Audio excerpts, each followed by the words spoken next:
And on behalf of the law school, along with Dean Dolan and the Ross School of Business, we'd like to welcome all of you to the beautiful Blau Auditorium for this very special event. Today we have the rare and special opportunity to hear from Charles T. Munger, one of the towering figures in American business, who is also one of the most principled leaders in American business. He's going to share his views about many things, including how the economy got into its present state and where it might be going. And in a few minutes, I'll tell you a little bit more about Charlie and our wonderful guest moderator, financial journalist Becky Quick.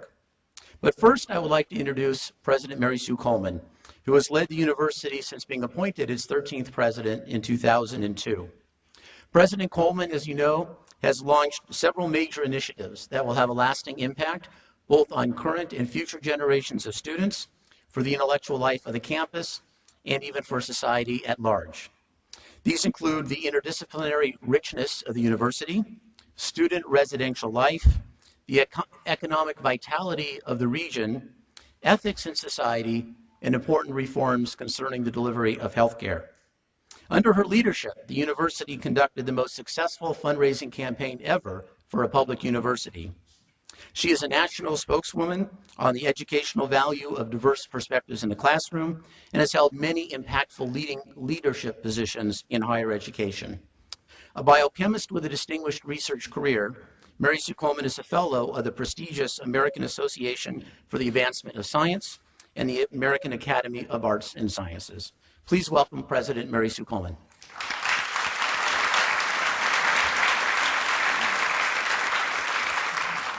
Well, thanks to Evan, and welcome to students and guests and faculty, and our special guests, Charlie Munger and Becky Quick.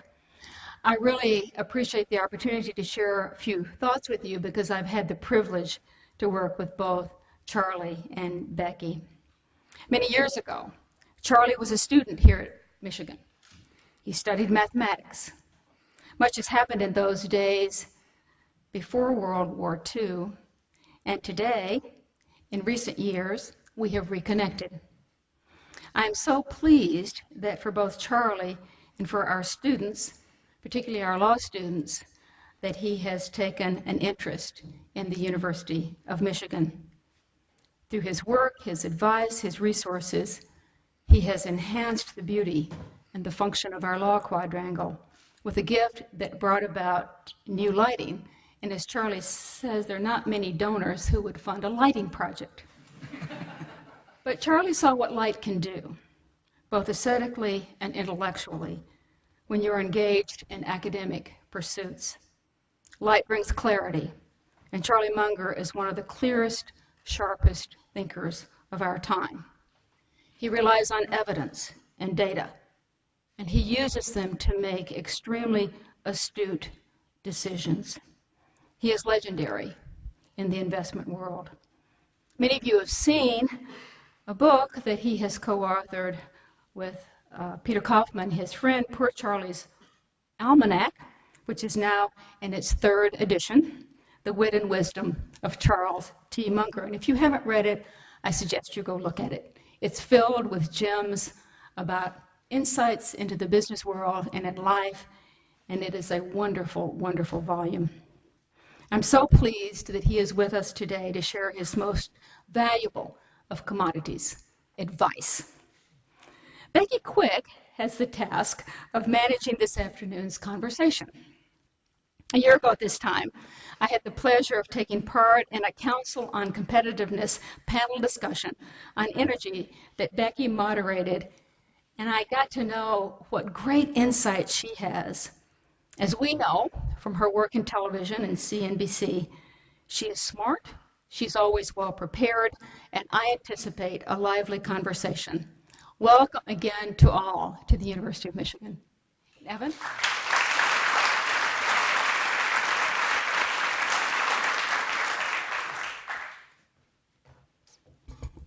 Thank you, Mary Sue. I'm now pleased to more formally introduce our program participants, beginning with Becky Quick. She is the co-anchor of Squawk Box, which is the signature morning program on CNBC. She previously covered the Wall Street Beat for the network, which she joined in 2001. Before joining CNBC, she was a reporter for the Wall Street Journal, where she covered retail and e-commerce and various internet issues ranging from online privacy to domain name disputes. She also played a crucial role in the launch of the Wall Street Journal Online in 1996 and served as the site's international news editor, focusing on foreign affairs coverage. She earned her BA in political science at Rutgers University, where she served as editor-in-chief of the school newspaper. Please join me in welcoming Becky Quick.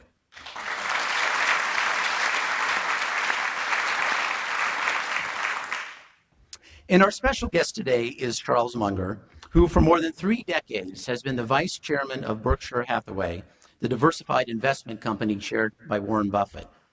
Born in Omaha, Charlie entered the university as an undergraduate, as the president said, as a math major, attracted to that field, I believe, by the logic and reasoning required.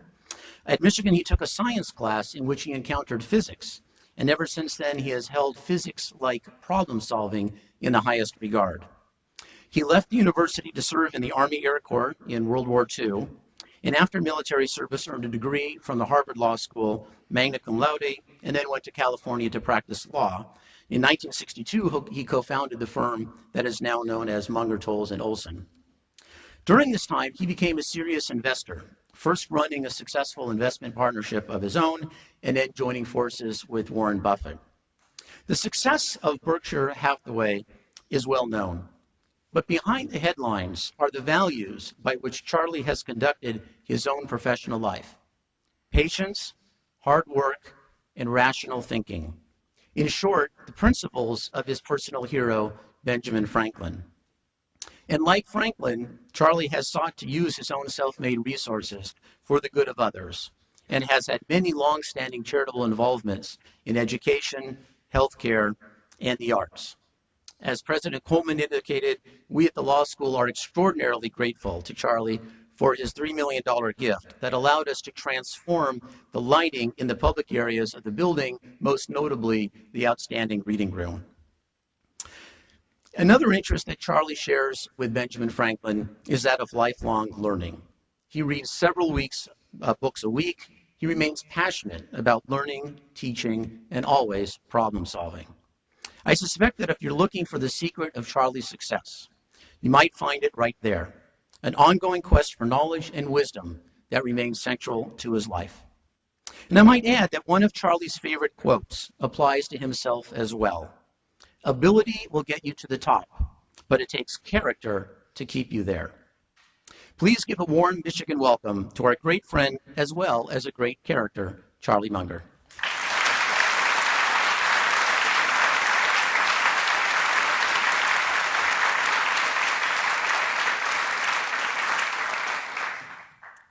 Dean, thank you very much, and thank all of you for coming out today as well. It's great to see so many people here. Charlie and I have talked about this, and we'd like to make sure that you have a chance to get in on this conversation as well. So we are going to have times where we'll go through the audience, and if you have a question, you can raise your hand, throw something at me, try and get my attention. But we thought we'd just start off and talk a little bit about the economy.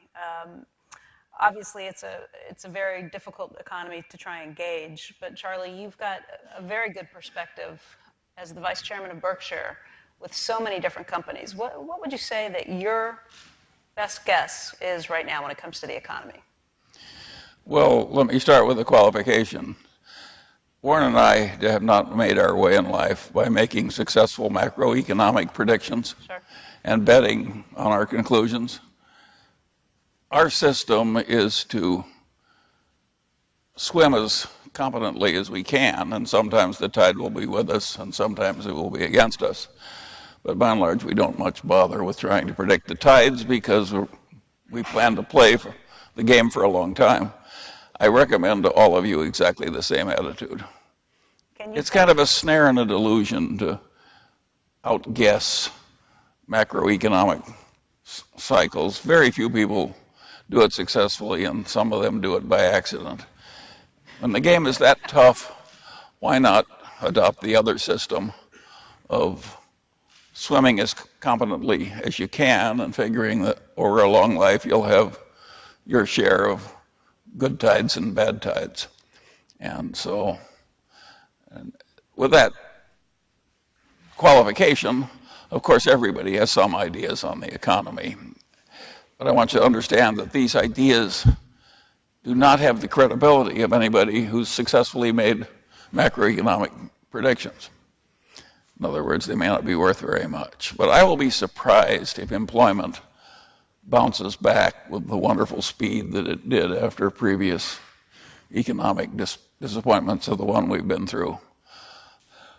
I just see business after business after business, which is rationalized so that it can do creditably in terms of protecting its balance sheet and its earning power while utilizing fewer people. So this is a bad market for easy employment compared to the conditions which have existed most of the time in recent decades.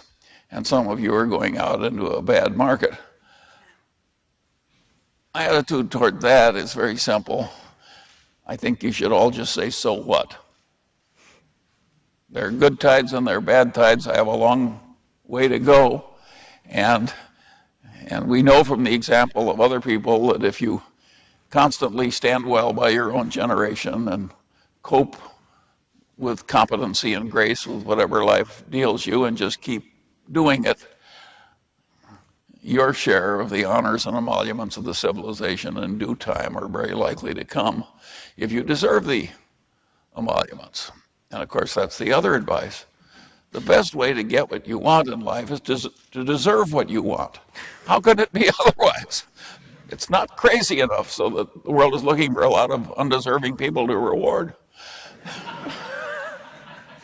Well, let me ask. And so you keep plugging. So I wouldn't be discouraged. I told a group this morning about an example of what I call a real bad employment market. My uncle Fred graduated from the Harvard School of Architecture with great distinction. And in the 20s, he had a very successful architectural practice in Omaha where he did churches and little buildings and houses and so forth, and he made $8,000 or $10,000 a year, which was an enormous amount of money to make from creditably performing the architectural profession in the 1920s. When the 30s came, the architectural permits, building permits in Omaha, would sometimes go down to $30,000 per month for the whole city of Omaha, and some of those were furnace repairs. There was exactly zero work for architects, including my distinguished architect, Uncle Fred. He moved to California, and in California, he took drafting work at low rates for a few architects that still had some work. And when it got worse than that, he went to the county of Los Angeles. In the agony of the county, they classified him as a laundryman to save money, but had him do drafting work, which after all was exercising his skill. He didn't think it was beneath him. He coped as best he could. He never complained to anybody. And his pay after deductions, all through 31, 32, 33, 34, $108.08 per month. Now that wasn't as bad as it seems because he rented a whole house in Glendale for $25 a month. When they created the FHA in 1936, he could take a civil service exam, at which he was first. So for the rest of his life, he was the chief architect for the FHA in Los Angeles, a responsible and interesting and civilization benefiting line of work, and he had a long and happy career doing that. He never got discouraged. He never thought what he had to do was something he should wail about. I never heard him complain about anything. Woe is me. Generally speaking, there are two things I've found in my long life when you never do. One is never feel sorry for yourself. If your child is dying of cancer, don't feel sorry for yourself. Never, ever feel sorry for yourself. And the other thing you never want to have is envy. That's the only one of the deadly sins you're never going to have any fun at all. Pick one of the others. And so, but if you go through life just everlastingly plugging away at these bad times, you know, Kipling has gone totally out of vogue because it's not politically correct to write lines like a woman is only a woman, but a good cigar is a smoke. And of course, so nobody is familiar with Kipling, but Kipling's If is still great poetry. If you can keep your mind all about you are losing theirs, just think of what good advice that would have been on Wall Street and a lot of other places recently. And treat the little fluctuations in fate. He said, treat those two imposters, success and failure, just the same. And in the end, he says, well, if whatever else happens, you'll be a man, my son. Good message. Good message.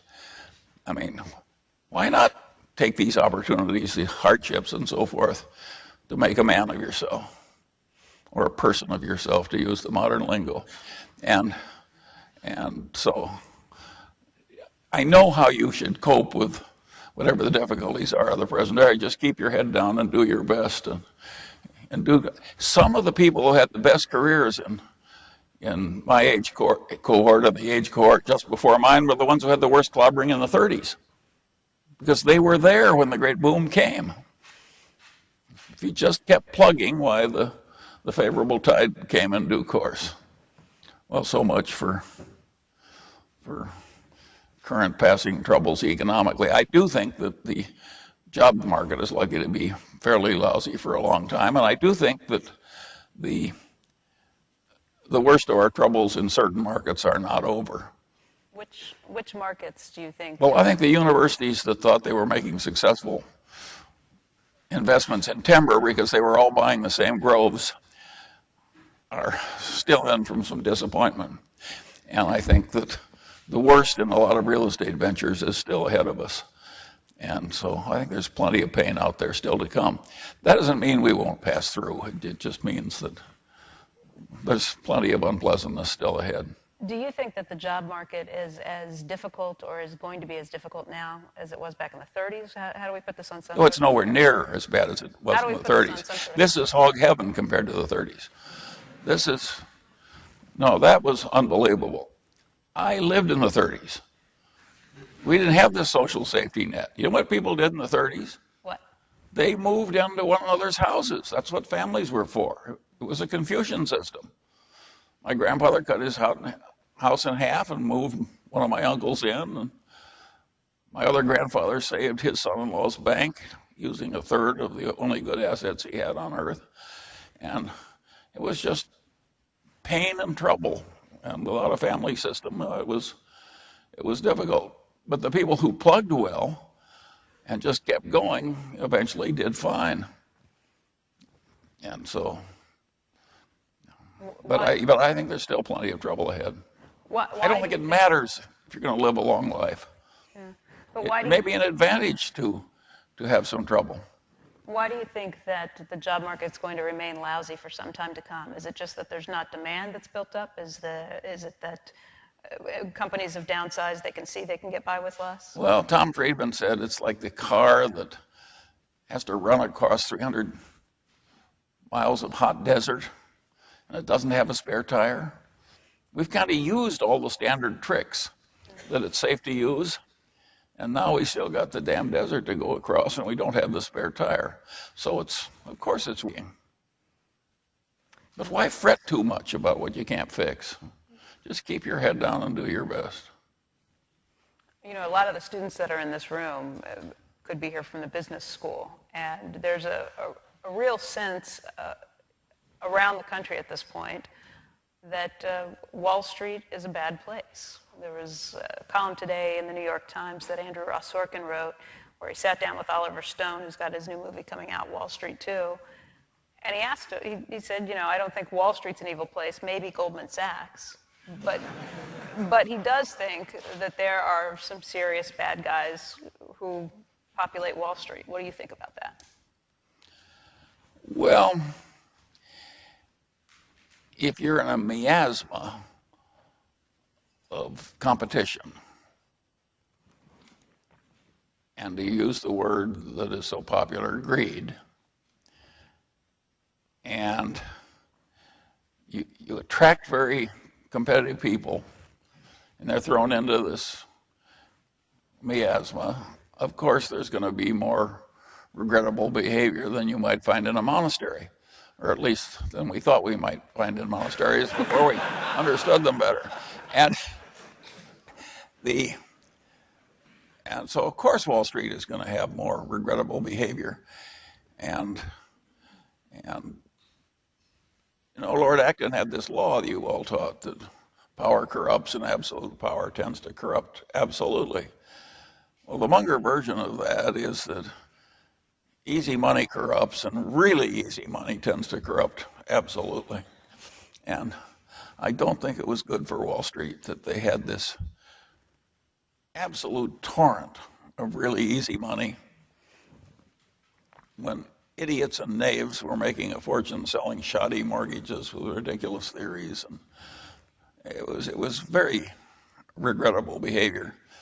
And it was the easy money that allowed it.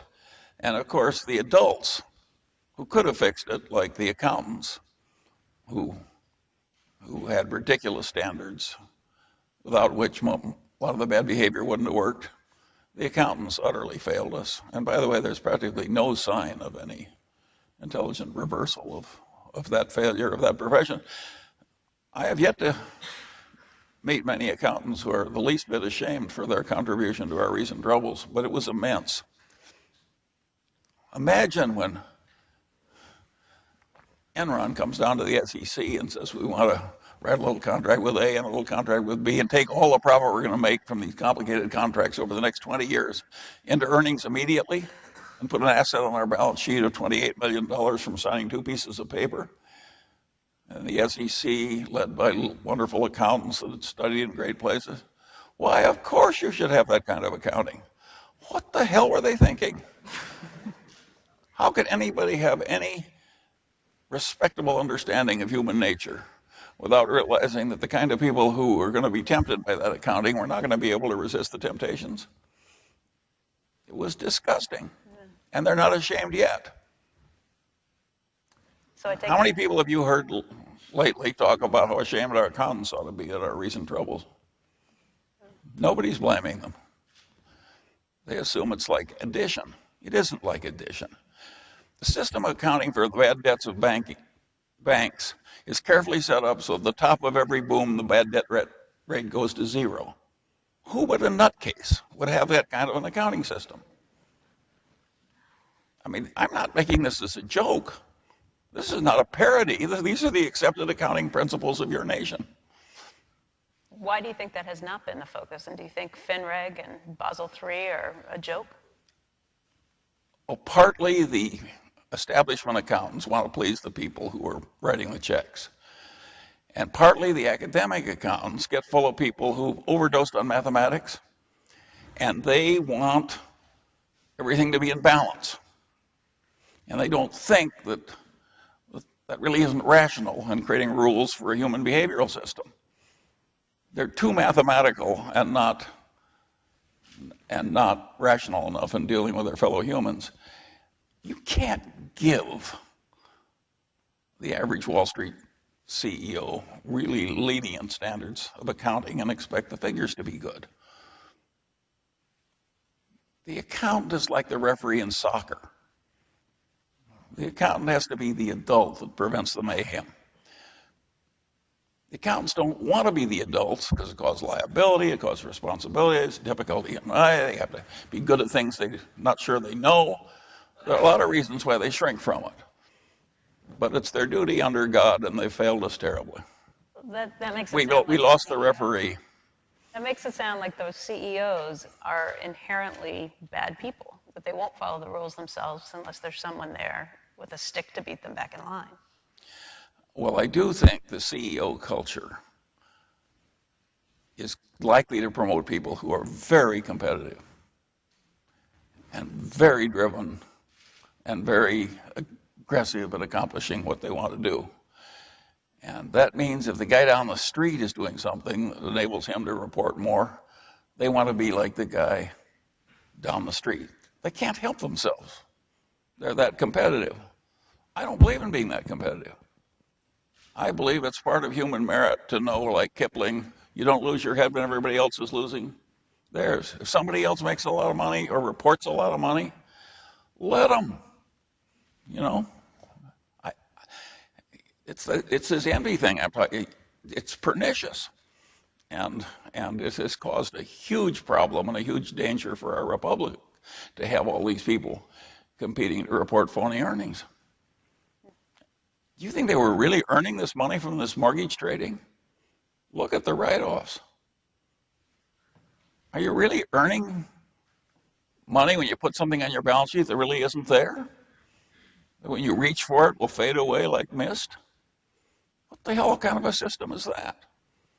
It's an utterly irresponsible system.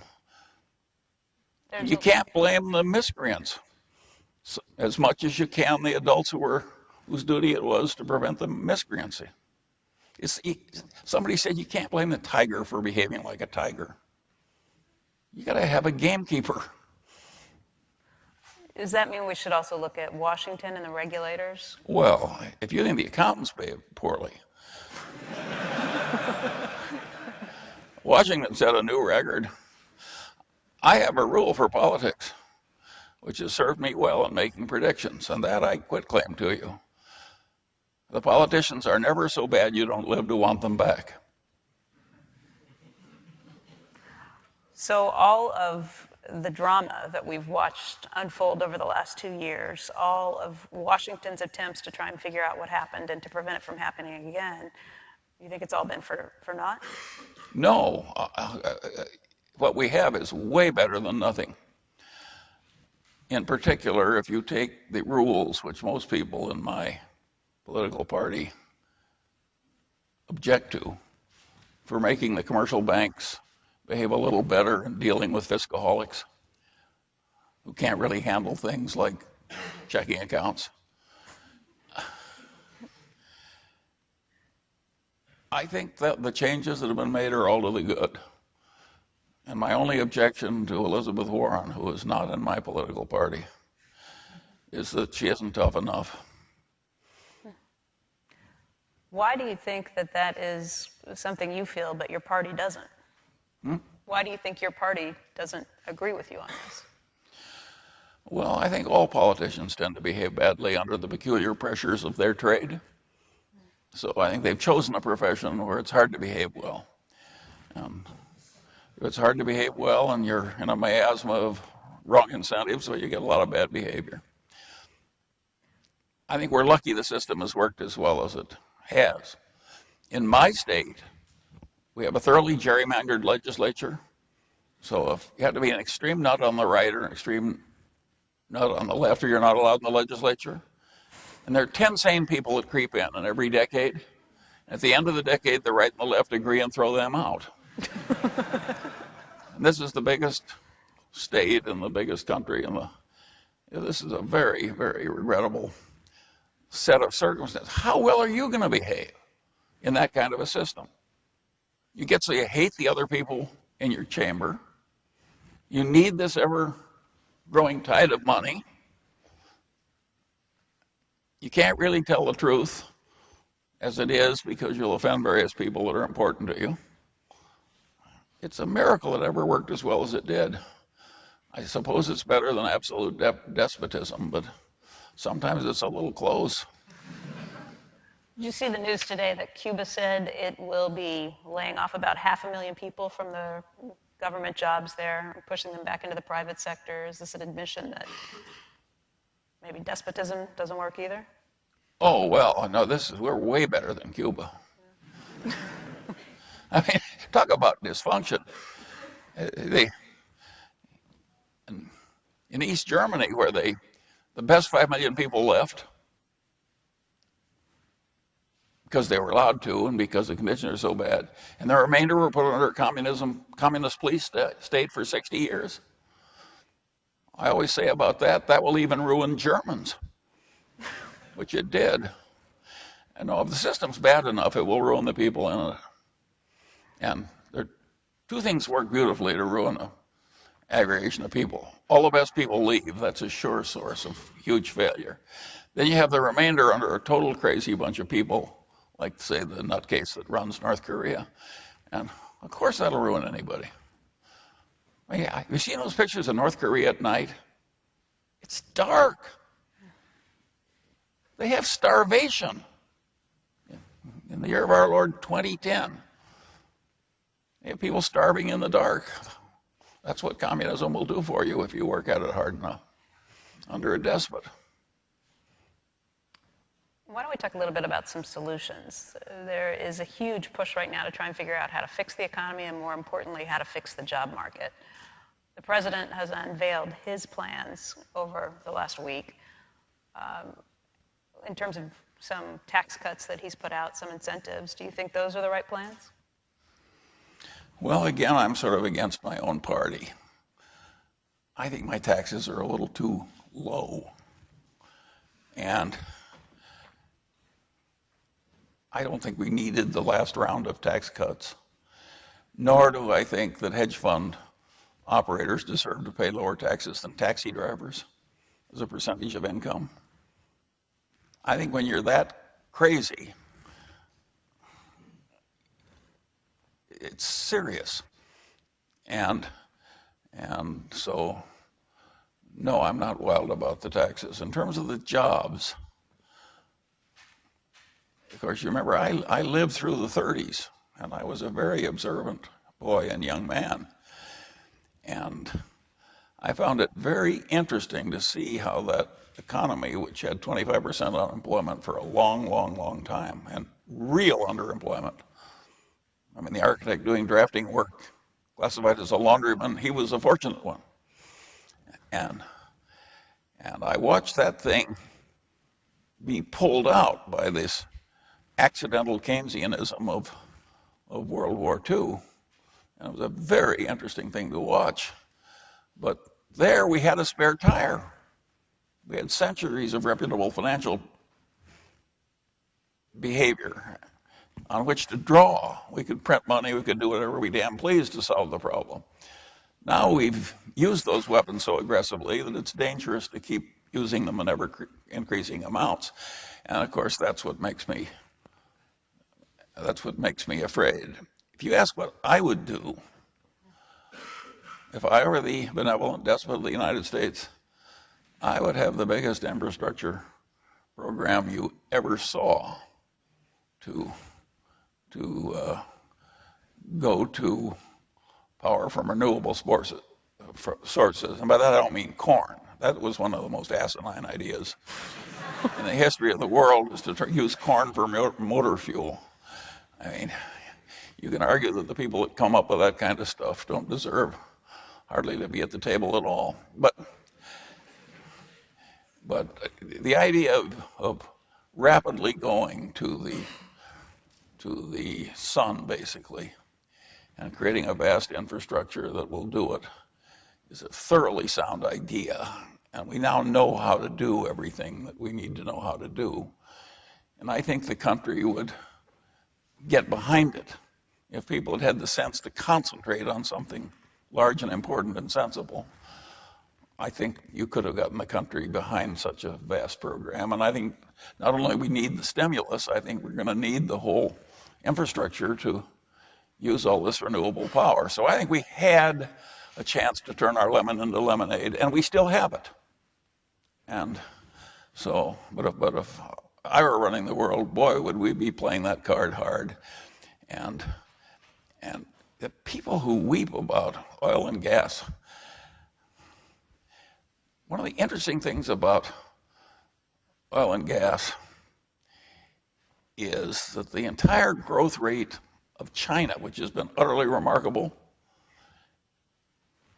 in recent decades, has been achieved when their percentage of GDP spent on oil and gas is 3 or 4 or 5 times ours. So the idea there's something terribly to fear because we have to spend a higher percentage of GDP on oil and gas is so much twaddle. And the guy who says it is twaddle is not in the economics department. It's Dyson, the physicist, who's as old as I am. But Dyson is right. It does not make a big difference in the economy of the United States. It would in the short term, no? If you look at it as a tax on the consumer at this point, when they're already in a difficult situation? I think it would be a net plus if we were plainly doing the right thing, if we borrowed the money and created the infrastructure. I think when we just borrow the money and shovel at people, it's dangerous. But I think it is less dangerous when there's something really meritorious you're doing with the money. I think the infrastructure is sure to be very useful. It's sure to be needed. It's going in the right direction. Of course, global warming, I think, is not the main problem. In other words, to me, the main problem is using up the hydrocarbons too fast. In order to feed the current population of the Earth, we need lots of hydrocarbons for insecticides, lots of hydrocarbons for weed control, and lots of hydrocarbons for fertilizer, primarily nitrogen fixation. And we don't have good substitutes for those. Even the plants that already know how to fix nitrogen, like alfalfa, we're goosing the hell out of with petroleum-based fertilizers. And so I think it's irresponsibly unconservative not to slow down on the use of the hydrocarbons. And the right way to do that is to just gear up massively. And I think it's a very legitimate kind of stimulus. I don't see why we all can't agree on it. And I mean, who's against using the sun with a lot of clean energy and so forth? Well, there still are questions, aren't there, about being able to store the sun's power in a battery while it's nighttime? Well, of course there are problems of time-shifting power if you're going to create it from the sun or the wind, but they are solvable problems. If you take the most expensive, difficult way, which is pumping water uphill and taking it back, even that is not technically infeasible, given a willingness to commit enough of GDP to it. And we may get batteries which are amazingly effective. In fact, I think we will.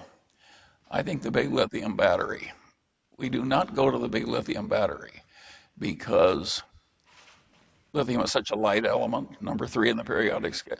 The reason we go to lithium is it will take an ungodly number of charges and discharges, which is what we have to have from these battery systems.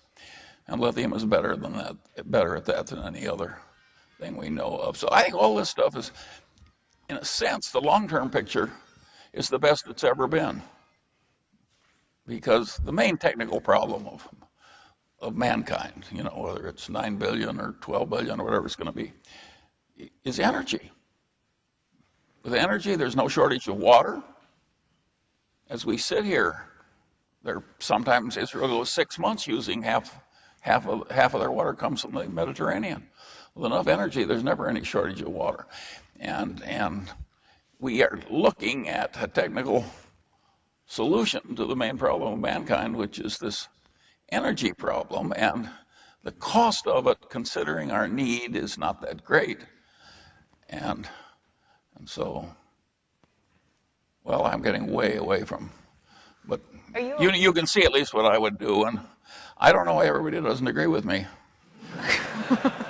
Are you okay with the president's plan, though, to take some of this money for infrastructure? He's got a 6-year plan, he says, $50 billion in the first year, which is this year, to build bridges, tunnels, light-speed rail, other things like that. Is that a decent idea, too, even though it's not your idea? Generally, I'm in favor of needed infrastructure. Okay. But the one that really turns me on is changing the power source for mankind in a really massive way. And you see, take Burlington Northern. In order to carry all this freight at this much lower cost per ton mile, they double-decked all the trains. It means every tunnel had to be raised, just had to change that. We've done all that. That was a hugely desirable thing for the civilization to do. And if there's more of that that can be done, I think you're going to find that the stuff that's really needed over the long pole is pretty massive and is located in the energy sector. And I personally want to keep the hydrocarbons. I don't want to use up all the hydrocarbons. The rest of you may be so smart you think you're sure that man can grow all the crops we need and solve all the problems without the petrochemicals. I'm not so sure. I think that might be quite difficult. At any rate, why take the risk? It's not that big a deal to do what we ought to do. If we hadn't got so diverted by going into these miasmas where there were enough crazy people on both sides so you couldn't get a rational solution no matter what, if we deferred some of that stuff and saved our energy for the big one, we might have got the big one done. One area where you've put your money where your mouth is on this front is with BYD, which is looking into battery-powered cars at this point, too. How close are we to actually finding solutions that can be rolled out not only across our country, but other nations as well? Well, I think that solar power is obviously going to get considerably cheaper. It's obviously technologically feasible. It doesn't matter that much, as Freeman Dyson has pointed out, if it costs an extra 5 points of GDP or something. You know, that's 2 years gross if you get the system working right. Growth, I mean, it's nothing. And so, no, I think all this stuff is coming. I just wish it had come faster and with more rationality. And I think we've been distracted a lot by people who bleated about the wrong things. And I'm not sure somebody as technologically ignorant as Al Gore is entitled to speak on this subject. You think there's any hope? I think you should have punched your ticket in a few better places before you open your mouth. Do you think that there's any hope, though, that we get past the idea where everybody is pushing their own agenda or their own idea, and even when you get to energy, you've got people who think it's wind, or people who think it's solar, or people who think it's natural gas, or people who think it should be nuclear power? Well, I think we'll end up with more of practically everything you can think of, but in the end, you have to go solar. There's not an endless supply of uranium, nor is it totally desirable to every little crazy hamlet have its own nuclear capability. There's a lot to be said for going directly to the sun, and thank God it's as copious and as reliable as it is as a source. I mean, think of how lucky we were. People on Easter Island didn't have any sun to solve their problems. They basically perished when they used up their resources. This is one where our profligacy leaves us with a wonderful option that's never going to run out for us. This is a huge benefit. And the young people in the room ought to be rejoicing that the main technical problem of their civilization is basically solved. I don't mean it isn't a lot of work to work out the details, but we know how to create high voltage transmission lines with transmission losses of less than 10%. We know how to do all this stuff. And the time shifting of power we know how to do expensively, and I think we're about to figure out how to do it more cheaply. But if we had to do it expensively, it's doable. There's nothing that's impossible. And that is a blessing to all you people with a long run ahead of you. Charlie, what's it been? Is it 69 years since you started here on this campus? Well, I left here 70 years ago. So you left here 70 years ago. I came at 69 years ago, yes. And I must say that I'm very impressed with this campus. And I'm very impressed with, I like the culture as I found it then. And I think that the successors of the people who were then here have made it better. And they've created all this huge success while the civilization 60 miles away was sinking into a swamp and of difficulty. Not its fault, by the way. I think that was just the fate. But Michigan is just amazing. You go into the University Hospital of Michigan, and somebody makes a mistake, nurse, doctor, anything. There's nobody trying to avoid blame for the mistake. They come to the patient and say, gee, you came in for a simple procedure, and we screwed up and you got a pretty bad result. And we're terribly sorry, and we want to make amends. You know what percentage of the hospitals in the United States handle their malpractice? responsibilities the way the University of Michigan Hospital does? It's a tiny percent. I'm chairman of a big hospital. In my hospital, the insurer for the doctor and the insurer of the hospital are trying to blame the other one. In Michigan, they just admit they screwed up, and first thing they want to do is make a fair adjustment with the patient, and then thereafter they look as to how to prevent the next one without a lot of recrimination. Now, isn't that a wonderful system? Who wouldn't be proud of being part of a culture like that, which is not the standard culture of the world, the culture of the University of Michigan University Hospital?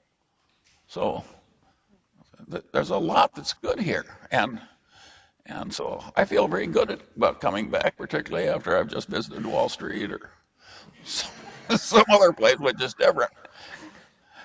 You know, it's hard to tell stories about Wall Street that sound like my story about the University of Michigan Hospital. They value a different thing there. They're more interested in financial gain. Yeah. I'd like to open this up a little bit and get some questions from some of you as well. And I have seen a few hands that have already gone up. I see one right here. I know we have some microphones in the room, so if you'll just wait for 1 second. And right here, gentleman in the green shirt, if you just raise your hand. Mm-hmm.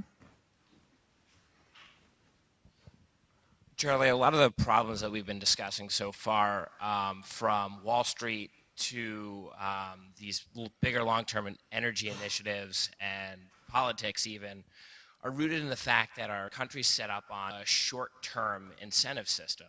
Managers are always looking at what their earnings are going to be next quarter at the top of companies. Politicians are always looking at what the next political point is going to score and then setting programs to develop well past their term in office.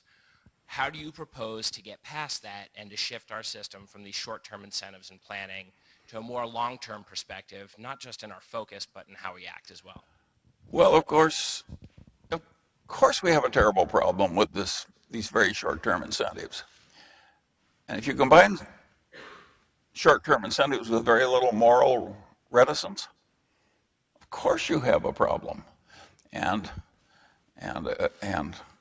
it's hard to fix human systems without fixing human incentives. So you're absolutely right to focus on the incentives. And I think the existing system, as it's evolved, is quite perverse. A system is perverse when good people go bad because of the way the system is structured. If you run a big chain of stores and you make it easy to steal by your own sloppiness, you will cause a lot of good people to go bad. You will have created an irresponsible system. And a system with these irresponsible incentives, of course, is geared to cause trouble, and you point out that it does and has. If I were the benevolent despot, I would change the whole system. But nobody's going to do it Munger style. And you people, young people, are going to have to live in it the way it is and attack it piece by piece. But you were right, that is a very serious problem, both for the politicians and for the executives and everything else. I don't think it is required, because the rest of the world cares terribly about the next quarter's earnings. Berkshire doesn't care. So it isn't everybody that cares.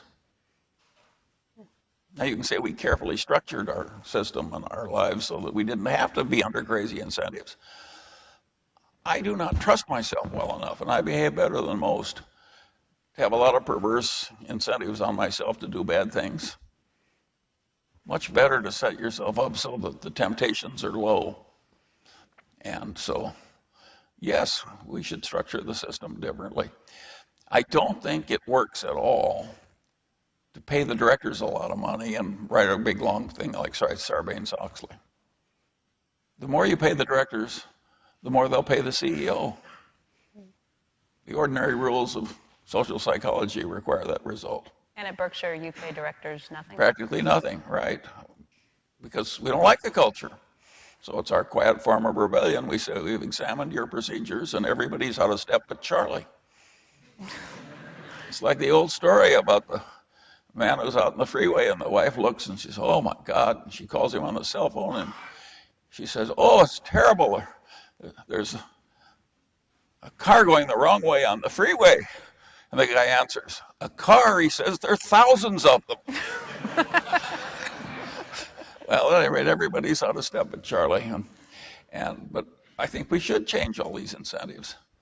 But I don't think the nostrums that we're using are going to change things enough to put in your eye. The idea that you are not near Wall Street, Berkshire's offices are not near Wall Street, does that make a difference? Is it easier to operate on your own manner if you're not as near your competitors?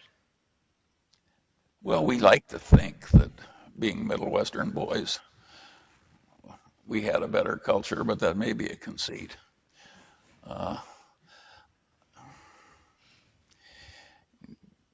I do think if you get in a crazy place with a lot of competition and a lot of perverse incentives, it's hard to keep your own sanity. My father used to tell a story on himself, which was a very good story that I've never forgotten. He was a graduate of the Harvard Law School and practicing law in Nebraska, and he went up to shoot pheasants in South Dakota. And everybody he was with was signing up as a South Dakota resident to save $5 on the hunting license. But the crowd, everybody was doing it, and it was $5 a lot of money back then. And he said he almost signed the damn thing. I said, "My God, this is some kind of perjury, and I'm a practicing lawyer." And he stopped himself. But he came close.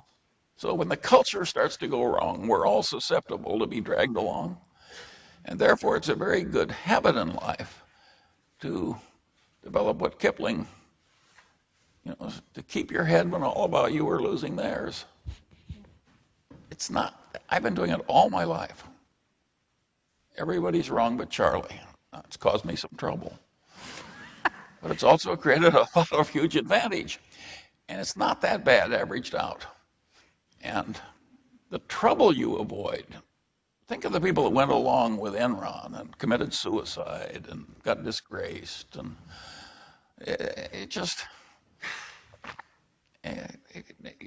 I think that this whole business of, if you avoid it yourself, you try and seek out the right places to work, you're very unlikely to go south in what's important in life. If you work in the University of Michigan hospital, that's likely to work. You don't have to go all the way to the slums of India helping Mother Teresa. You had a more convenient place right here where there's not a lot of crazy temptation. But if you go to a place where everybody is stark raving mad and pushing and crazy, and it's very hard to not get sucked along, as my father was almost sucked along into signing some kind of perjured application for a hunting license in South Dakota. We can all drift into that stuff, but we don't watch it. I think I have seen 2 college presidents in my life go down from too much laxity in the expense accounts. I've seen quite a few ministers go down from various miscreancies, and we're all subject to this stuff. It's easy to drift in the wrong direction. And I have a rule in life, which is adopted from going down a river with big whirlpools. When there's a big whirlpool, you don't want to come within 20 feet and just make sure you can barely miss it. You want to go around by 500 yards or something. And so I think this stuff where the culture is crazy, you don't have to enter. And if you find you've accidentally entered, you can leave.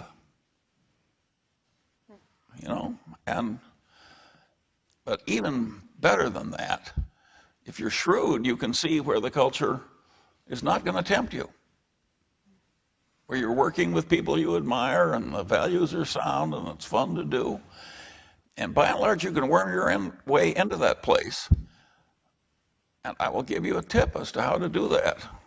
And the first decent matter I brought in as a piece of legal work as a young lawyer was for a guy who'd been fired by a bunch of venture capitalists, and I got him rehired and we bought the company. And it was a huge success. And I never heard from them. You know, they were glad to do it, but they were busy. And so one day I said, well, I'm being too damn shy. And I just about to enter the freeway in Pasadena. I made a U-turn. I went back and I walked in and I said, well, I really like working for you guys, and just the kind of people I like to be associated with and I like to work for. And sure enough, they had another big problem that I could solve.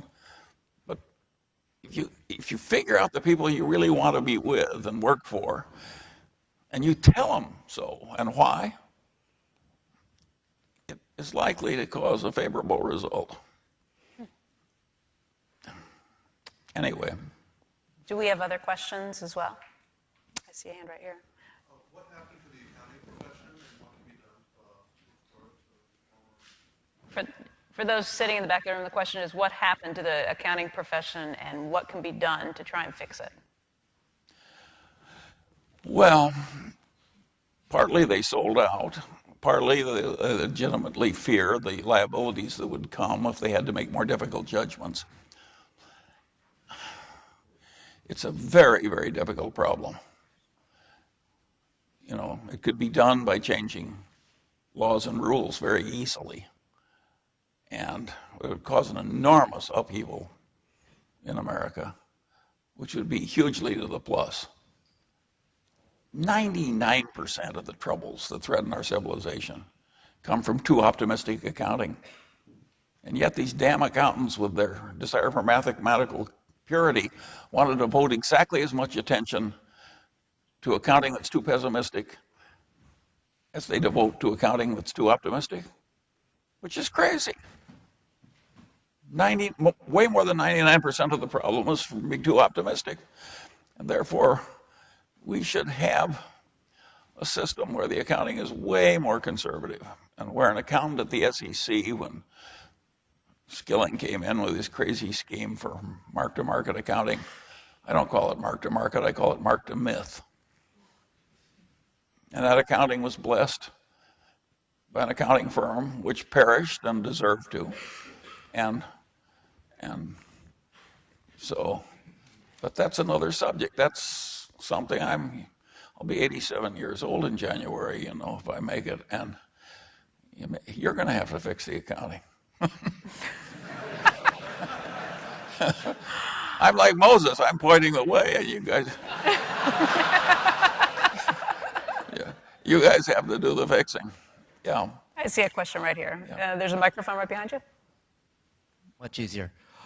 Given that you think the system is still rapidly rather broken, your outlook for the unemployment is still rather dire, and given the last 10 years of returns and what we've seen, would you recommend someone who's young to put their limited savings into the market, even given the long-term time horizon? Well, long term, I'd rather own common stocks I pick than government bonds at the present rates. So that's an easy question for me. What you should do with your own life depends on your own opportunity costs, how likely it is you're going to need the money suddenly at an inconvenient time, and a lot of other subjects. Generally speaking, I would say that if in the last, look what happened in the last 100 years. Well, say the 20th century. 1900 to 2000. GDP per capita, hard to measure, because what's it worth to have your children live instead of die because of vaccines against diphtheria and so on and so on. I mean, but the net increases in living standards and in human options between 1900 and 2000 were simply awesome when you take the big picture view instead of the short picture view. Think what came. Widely distributed electric power, television and radio, the ability to get in your own car and move around where you wanted, cheap travel by jet all over the world, air conditioning in places that are unendurable in the summer, widely distributed information. It's just unbelievable what happened.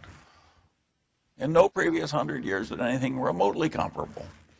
happen, are all those forces gone? I don't think the next 100 years is going to do as much, because those are such huge achievements given human needs. Once you got the right temperature and the right usage, you know, you're getting into frou-frou when you get into the improvements from that point. But do I think there will be more improvements and more options? Yes. Do more tragedies? Big tragedies. You know, big death rates occasionally. I think the next 100 years is going to be very interesting for some of you people. But I think it's a good time to be alive. I think there's a lot of good that will happen. And when you look at this enormous big picture gain in longevity and behavior, the liberty for people in the underclass, more liberty for whole sex, half the population. It was just incredible what happened.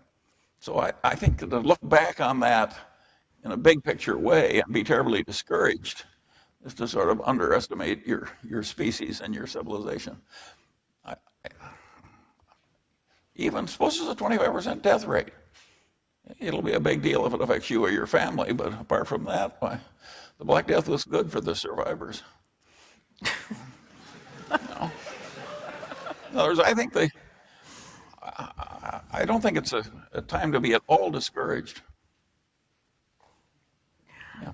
I see another question right here, and I think we can get the microphone. By the way, oh, right here's a microphone. Would you just tell us what year you are, maybe? Which school you're in? Sure, I'm a 2L at the law school. And my question is, you suggested that you're pointing, but that it's our problem to solve. And I was curious, I've read a number of recent editorials that have suggested that our generation, my generation, is not up to the challenge, that we've invested and sent our smartest people to Wall Street and to law school instead of investing in math and science. And I'm just curious if you think my generation, our generation, is up to the challenge. Well, I think your generation will be up to handling a lot of the challenge. Now, more of the people who handle the challenge may look like Lilu than look like you. In other words, the mix may change. I think we're getting more Asian contribution to solutions than we had in my generation. But your generation will be up to it. And the talent that comes along, I love to tell a story about Caltech. Caltech has a Rubik's Cube contest. And one year, a guy won it. He asked for 3 cubes, and he juggled them like this. And as they went by in his hands while he was juggling, he solved all 3. And people thought that was a hell of an achievement that would be hard to top. And the next year along came a slender young woman, and she said, "Give me 2 Rubik's Cubes." And she just held them in front of her and looked at them for a long, long, long time. Then she put one in her left hand, one in her right, and put both hands behind her back and twiddled and took them out solved. Nobody has topped that yet.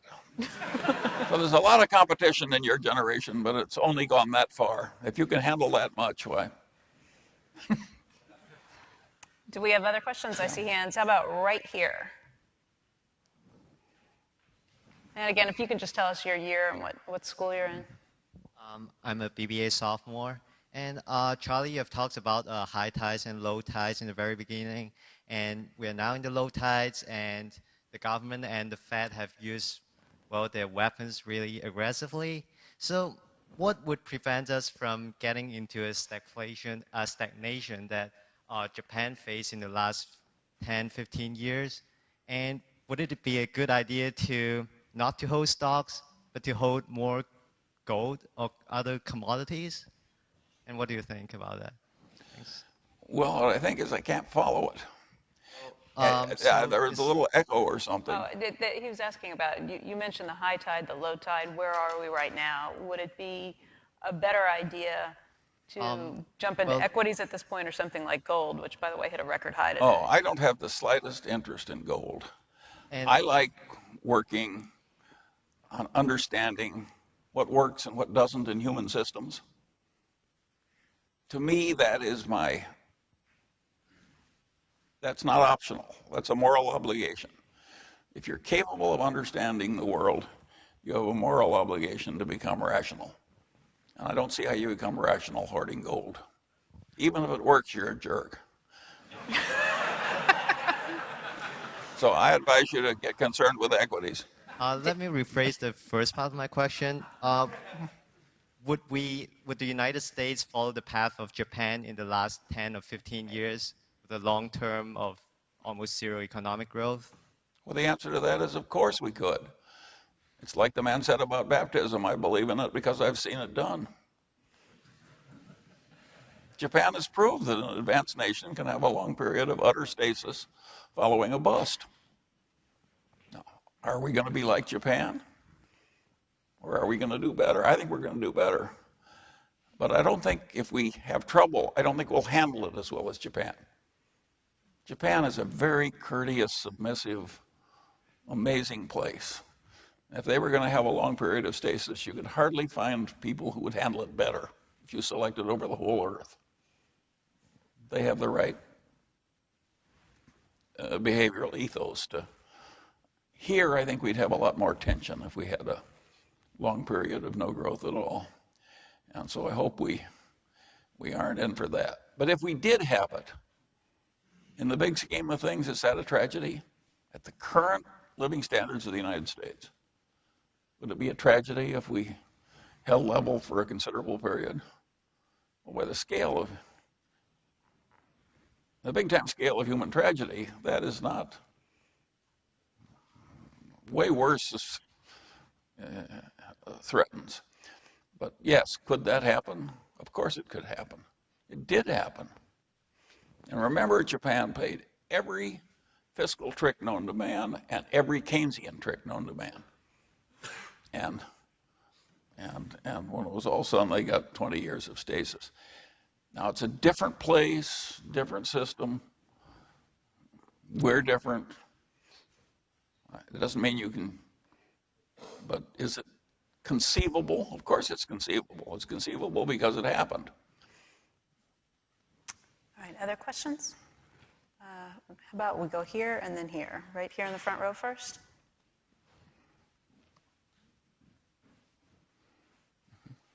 I'm not currently a student, but I am a Berkshire shareholder and West Coast shareholder. So it's nice having you here in Michigan. It's always great to be out in Pasadena, seeing you as well. I mean, the groupies have followed me here.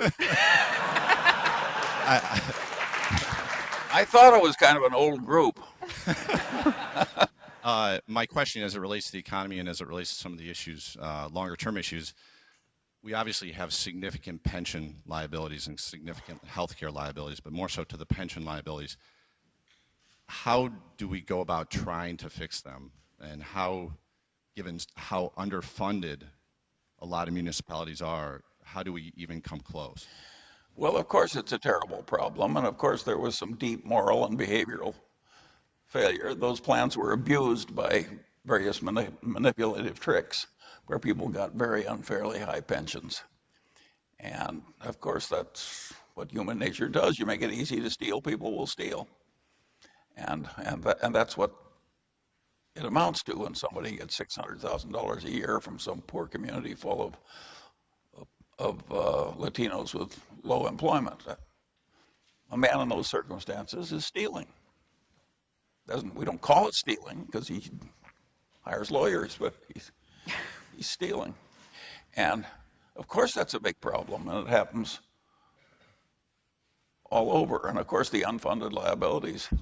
They talk about our national debt as a percentage of GDP. The unfunded liabilities of the United States for medical care and pensions in terms of present value are far greater than the national debt that we report.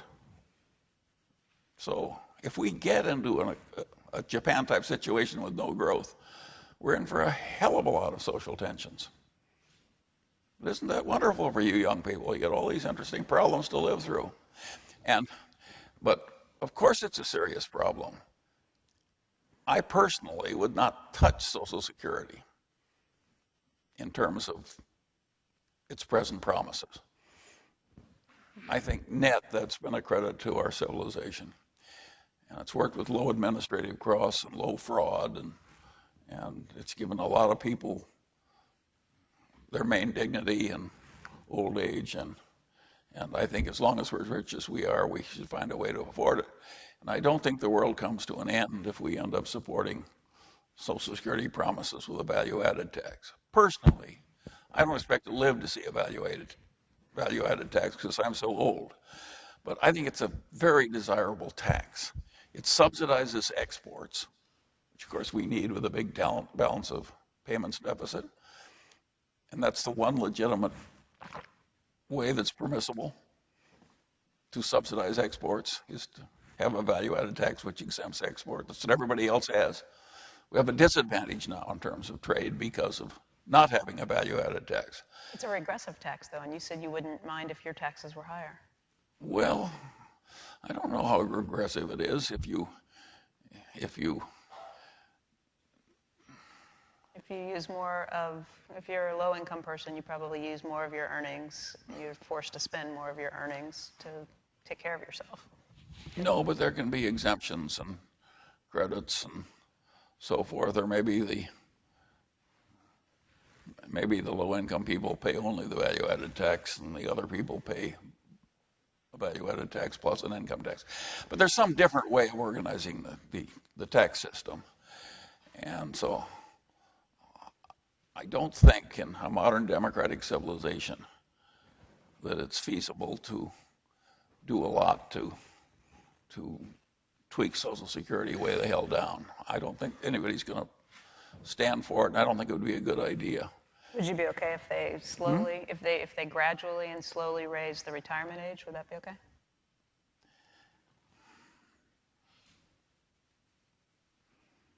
Well, reasonable minds could disagree. I personally wouldn't do it. I would leave the basic Social Security alone and deal with all the rest of the things.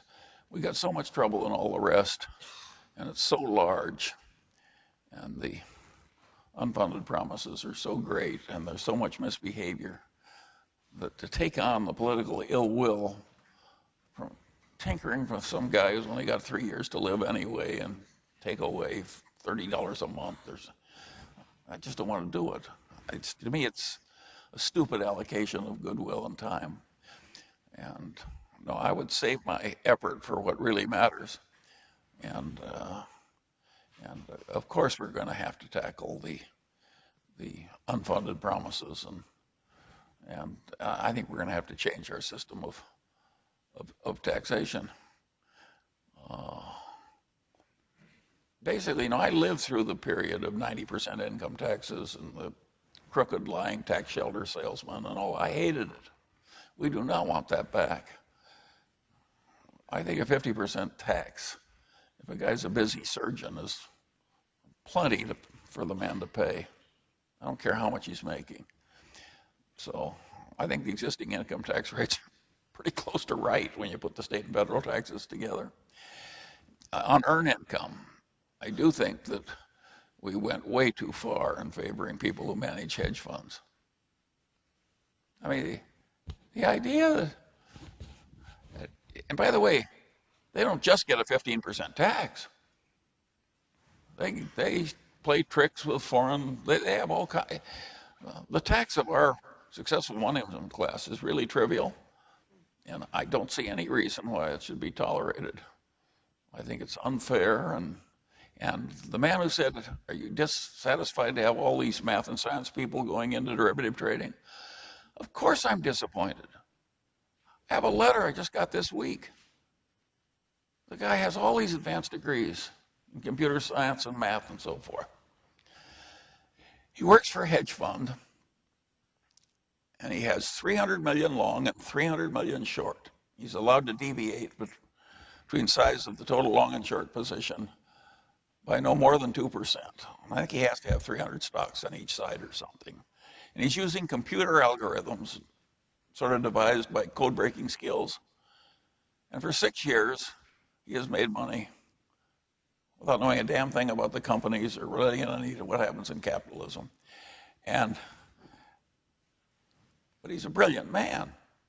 And he knows he's in a sick, lousy system.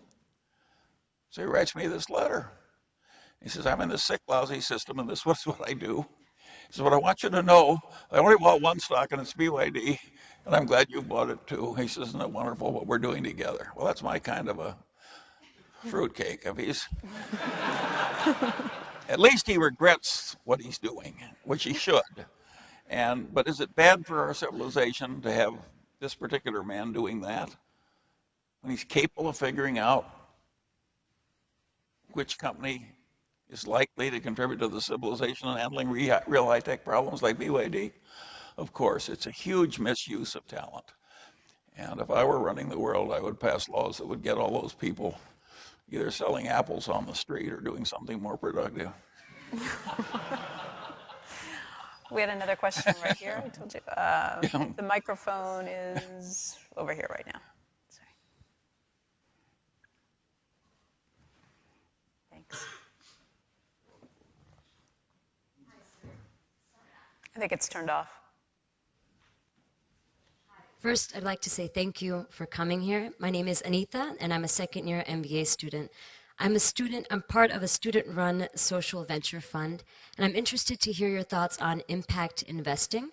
So a few of your colleagues are part of the Giving Pledge, which is aiming to solve societal problems through charity.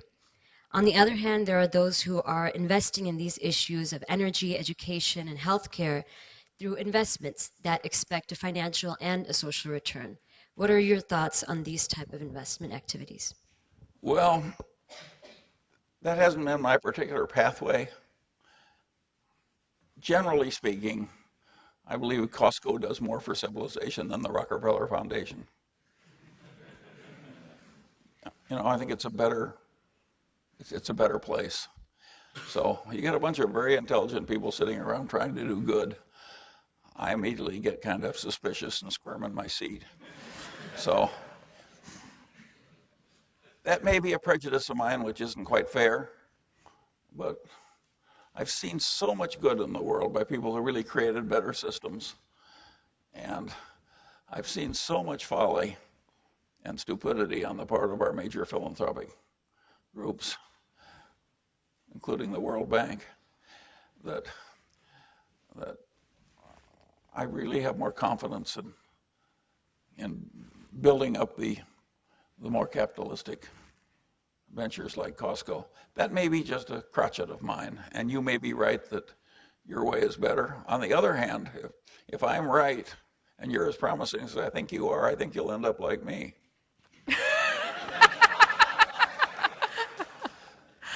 Other questions? I see in the very back of the room right here. Sorry, I'm keeping the microphone people running. I think I can be loud enough. Okay, that's fair enough. I'm Matt. I'm a BBA sophomore, and I'm also a Berkshire shareholder, so you couldn't get rid of our argument. My question relates to the series of booms and busts we've had. Do you think we've entered just a series now because of technology that all we're going to have are big bubbles and big busts? We've seen the tech bubble, and now with the housing bubble. I think you can count on more booms and busts over your remaining lifetime. How big and with what cyclicality, I can't tell you. I can tell you the best way of coping, which is just to put your head down and behave creditably every day. And I will say something about life generally. I was very lucky in that I had an ancestor that I never met. My mother's grandfather was a pioneer. He came out to Iowa and he lived in a sod house with his young wife. That's a cave through 2 winters. And he literally was a pioneer from nothing.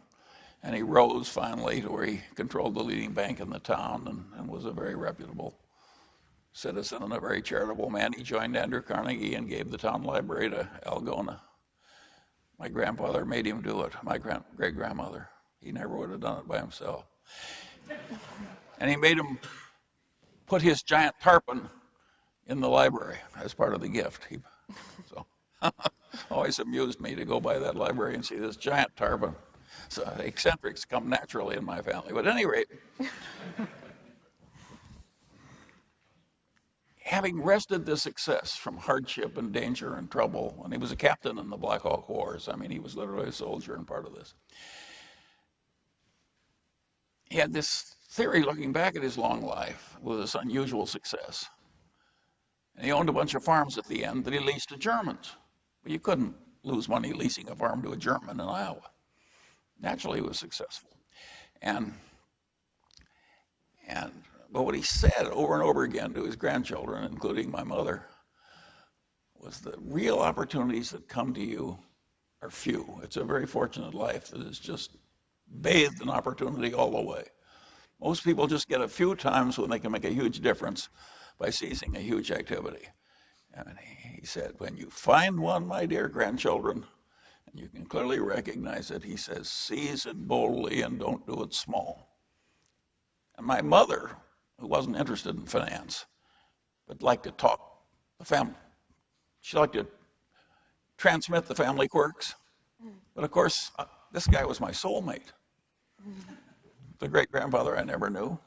And of course, I totally adopted his point of view. And I must say it has worked wonderfully.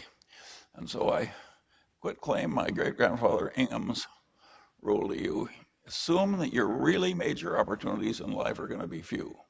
And when you get a Lollapalooza, for God's sakes, don't hang by like a timid little rabbit. Don't hang back. They aren't that many of the really big good ones. If you take the whole history of Berkshire Hathaway, if you take out the 20 best transactions, our record is a joke. Well, 20 best transactions over 40-some years, that's one every 2 years. And we work at it all the time. Life is not just bathing you in unlimited opportunities, even if you work at being able to find them and seize them. I saw another hand right here. Mr. Munger, thank you for coming today. My name is Philip. I'm an undergraduate junior at business school. Considering the decline of manufacturing in the U.S.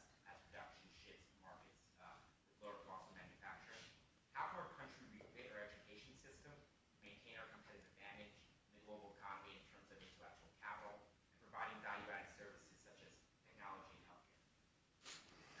Well, of course, you're talking about a really important phenomenon. The rise of Asia is an awesome force, and it's a tidal force. And if you're going to have free trade, which I think we have to have with a fellow nuclear power on the complex world we live in, you're talking about something that is very hard on a manufacturing place like Michigan. If you think about what happened to Michigan, think about the automobile business of Hyundai when they created it in Korea.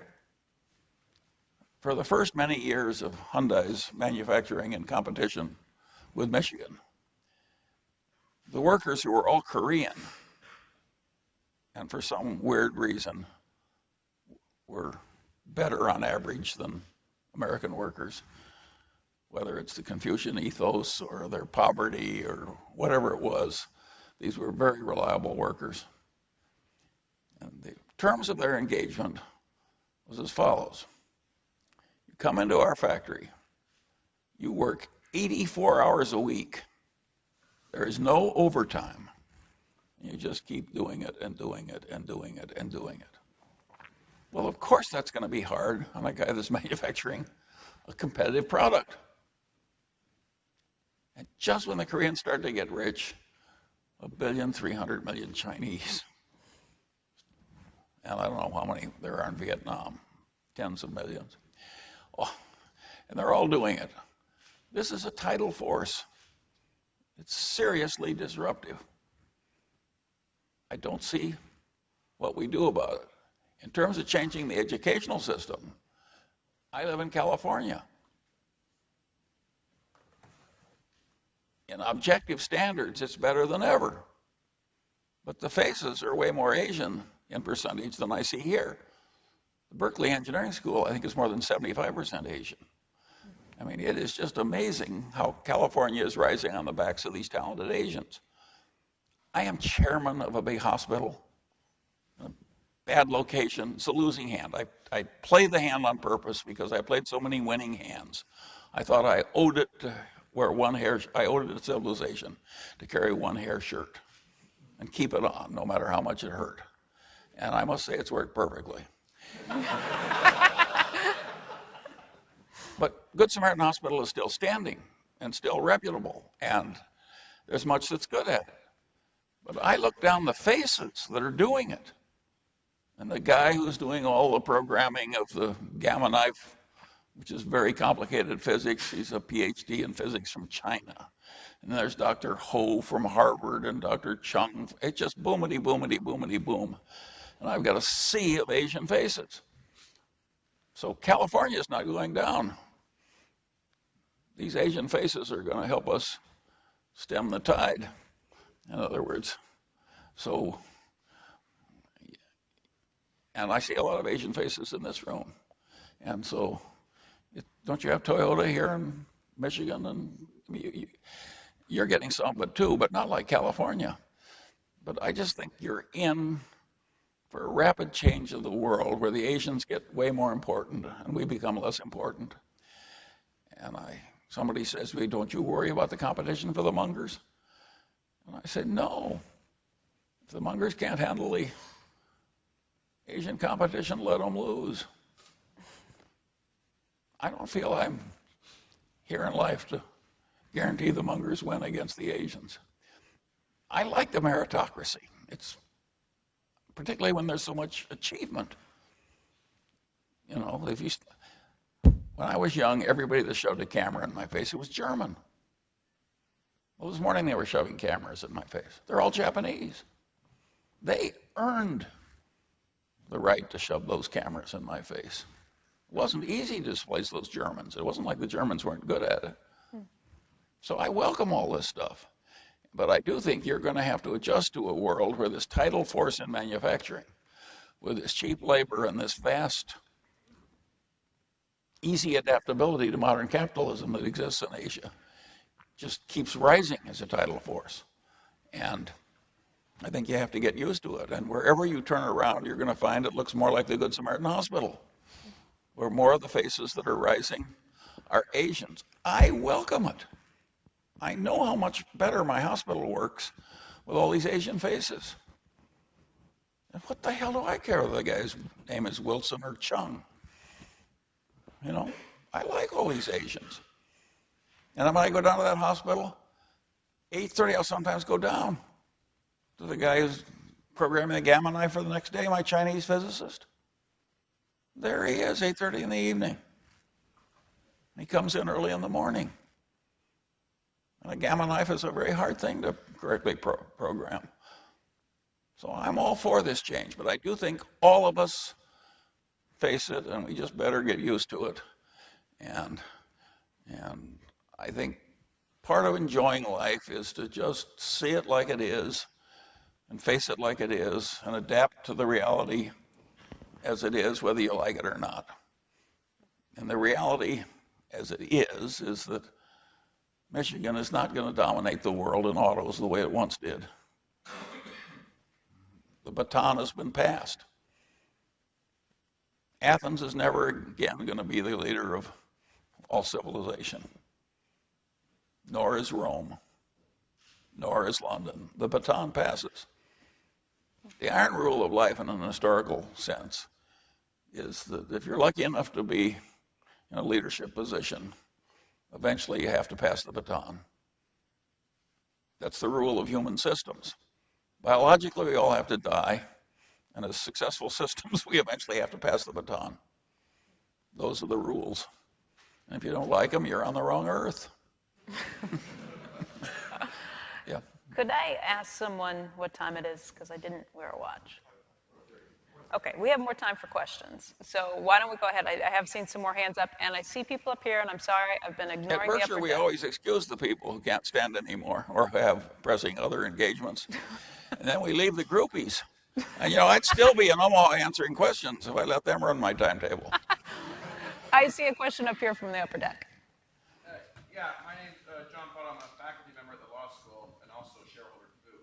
And you speculated that Japan might be better to weather long periods of stagnation more equitably than we would socially in the United States. Sure. And I wonder, do you think we're starting to see some of the social fracturing in this country? I'm thinking Sure, of course. party movement. Is this an anger that's unusual, or have you seen this in a million times over your... No. Of course we're seeing more trouble. There's a guy at Harvard that is, there's a Harvard professor. He's famous. He's so famous I can't remember his name. But who has studied this, and he says these homogenous societies like Japan, of course it's easier to run an homogenous society than a one with a whole bunch of people with different religions, different attitudes, different cultures, different backgrounds, and so forth. So the nature of our situation means that handling politics in a society like ours and handling reverses is going to be more difficult than it was for Japan. I think that's obvious. And I think what we're already seeing is just part of it. And you know, in France, they strike against the atomic plants. And there are all kinds of crazy cultures of resentment. And I think that is another problem you're going to have to adjust to. That if we are in for something that looks more like economic stasis, there's going to be a lot more social tension. How could it be otherwise? Take a rich family in a prosperous business that ever grows. They may hate each other, but they get along. The ever-growing tide of money submerges the natural antagonisms of the sibling rivalries. Now let the business start having reverses. I've seen this 1,000 times. In the family business, the hatreds and troubles that come when the great fountain of ever-rising prosperity for all goes in reverse are simply awesome. And of course, something like that tends to happen in the body politic if things get tough. But it gives you one more interesting thing to think about. Yeah. Mr. Munger, under President Bush, just before he left office, as you know, there was a $750 million bailout, and then since President Obama came into office, another $750 million. In your opinion, would it have been wiser to bail out Main Street and, let's say, the government extending like a student loan to houses who were facing foreclosure, forfeiture, or eviction for renters, rather than bailing out Wall Street? Keep that money. Well, I think you got it exactly wrong. I think those bailouts were absolutely required to save your civilization and to give you the best chances of solving the housing and student loan and other problems. I think that was absolutely required, and we were lucky that both administrations were as wise and bold as they were. So you shouldn't resent that. You should thank God they did it. And I think if you understand the system and the dangers it was in, you would recognize that that's the least of that. That was your blessing. What would have happened potentially? We don't know, but it could have been awful. I don't even want to think about how awful it could have been. And it is not completely crazy. I reckon the Germans were pretty civilized people. I always point out that Albert Einstein got a highly subsidized primary school education in Germany from the Catholic Church. His whole primary institution of little Albert Einstein was subsidized by the Catholic Church. That is a pretty civilized place. And we ended up with Adolf Hitler. Get the economy with enough misery, get enough disruption, destroy the currency. God knows what happens. So I think when you got troubles like that, you shouldn't be bitching about a little bailout. You should have been thinking it should have been bigger. I mean, those people were working for you, and they were in both parties. They were a credit to both of us that all that happened. And now if you talk about bailouts for everybody else, there comes a place, if you just start bailing out all the individuals instead of telling to adapt, that the culture dies. I don't know where it is, but at a certain place, you got to say to the people, suck it in and cope, buddy. Suck it in and cope. And in the 30s with my family, as these families would move into the same house, and they'd wear the same clothes for a while, and they coped, and that was part of how the civilization got through. We do not want a civilization where with every hardship we go to the government and say, give me some money. The world's not what I expected. So I think there's danger in just shoveling out money too much on the people who say, my life is a little harder than it used to be. Of course it's a little harder than it used to be. This is normal worldly life. And I think it is very dangerous to assume that what people did to save the whole banking system was wrong, and that it is clearly right to shovel out a lot of money to people who are now short of money. I think we come to a place where everybody has to suck it in and cope. Yeah. Other questions? Do I see hands? How about right here?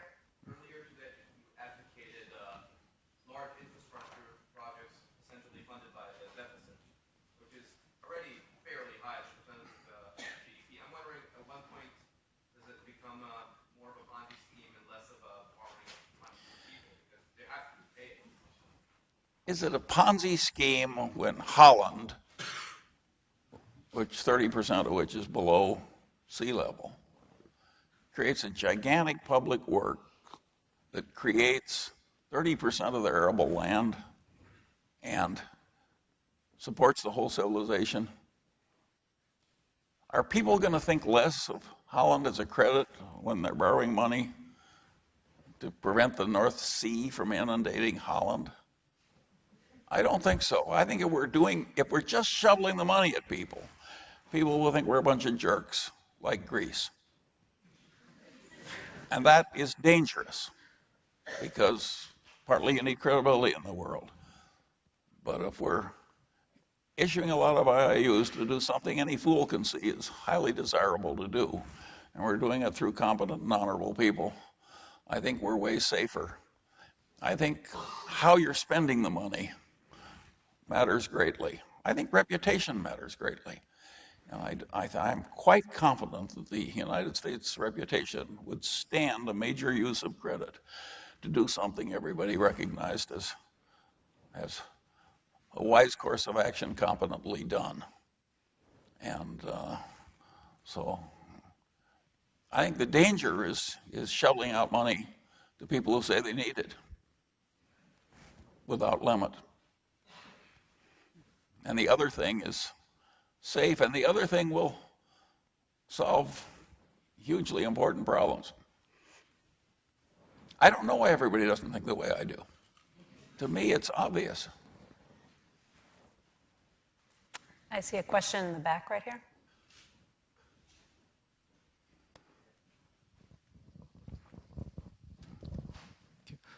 My name is Joe. I'm a Ross MBA, and I'm doing a dual degree at the University of Michigan Medical School.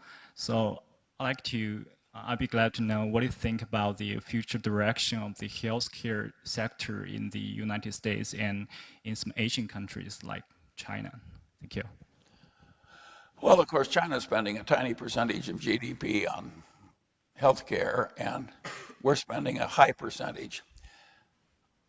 In an aging, affluent civilization where GDP rises at 2 or 3% per year per capita, I don't think it matters at all if we spend 20% of GDP on healthcare.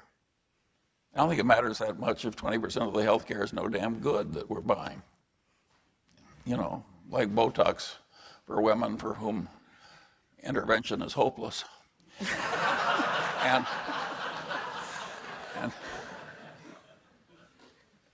so healthcare is a whole different can of worms, but I don't think it's our main problem at all.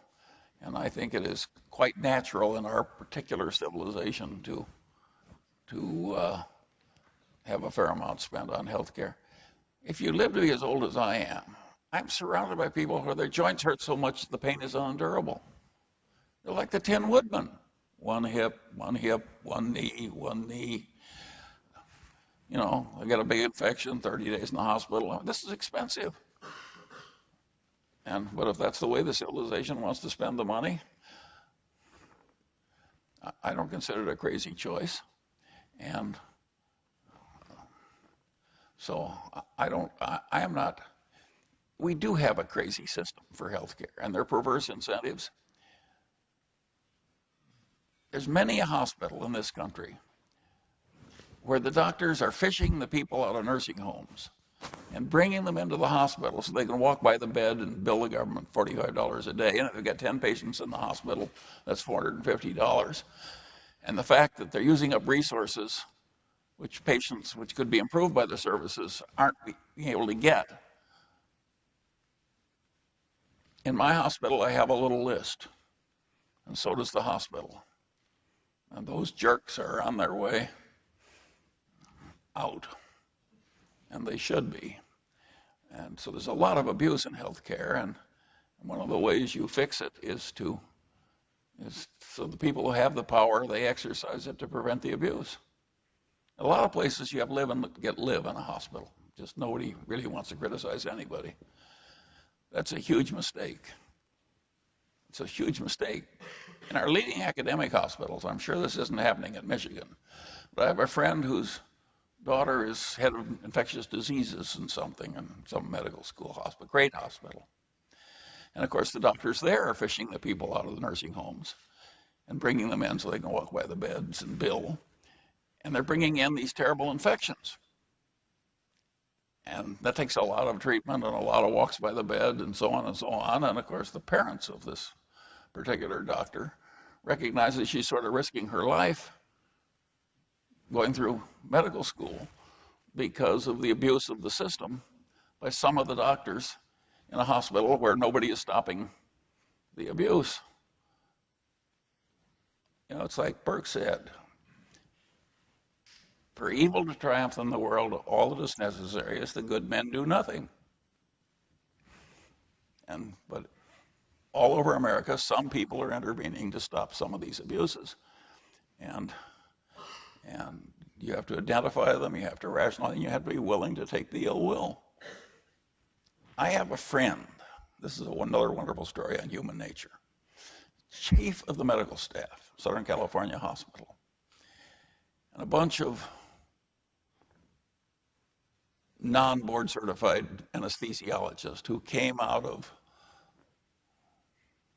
I forget the sub-branch of medicine, but it's not chiropractic, but anyway, they got in control of the anesthesia department of the hospital. And he could see that they had created 3 totally unnecessary deaths and covered up every single one. And he knew he was just going to ruin his life. So he got rid of them all. He changed the whole system.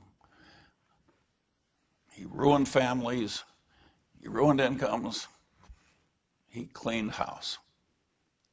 And he told me the story 20 years later, and I said, what happened? And he said, to this day, none of the people I cleaned out and none of their friends has ever spoken to me. He was willing to take all that ill will to do the Lord's work and do it right. And you can say, why did he wait for the 3rd death? Well, maybe he thought he needed that much horror to accomplish the fix. But all over America, there are stories like that. That's a good story about human nature. That's a story about wisdom and virtue triumphing. And of course, they don't always win. Even in a bullfight, the bull sometimes wins. I'd like to give one more chance if there's anybody up top who wanted to ask a question, because I realize I haven't looked up there all that often. Is there anyone upstairs who wants a question? If not, I do see some hands, I thought, down here. All right, you guys lose. How about right back here in the back?